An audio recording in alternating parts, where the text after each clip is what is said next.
Story News 4 has been following very closely for some time now. The brutal murder of a North Collins woman. Eva Cummings is now serving a life sentence for the death of her daughter. And for the first time since that sentencing, her family is speaking to News 4. News 4's Al Vaughters has the story you'll see only on 4. Well, she got what was coming to her for doing what she did.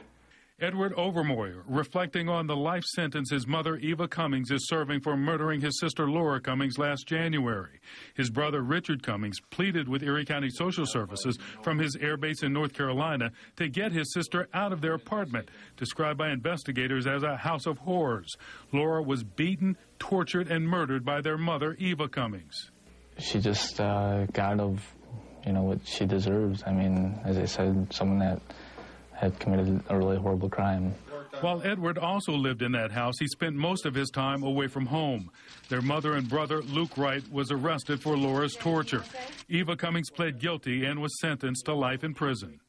I just couldn't believe it actually happened to, to us. I always heard it on the news and stuff, but never realized it was that close to home. Edward and Richard told us they have no plans to ever visit their mother in prison. They hold their mother responsible for murdering Laura, who was physically and mentally impaired, drawing Luke in as an accomplice and ruining their lives with few friends and constant ridicule. We weren't allowed to have maybe, say, $2 in our pocket to go get a candy bar if we wanted, or, if we wanted to go out to see our friends, we didn't have much time to do that. Now, Luke Wright, the oldest brother, awaits trial next year. He's not charged with Laura Cummings' murder, but he is charged with rape and assault, Joe.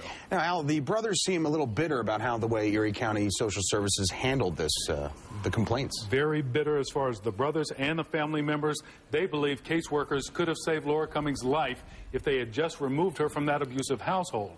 A wrongful death lawsuit has been filed in state court by Laura Cummings' estate to try to spare any other families the grief they've had to suffer. All right, Al Vaughters, thanks for joining us tonight.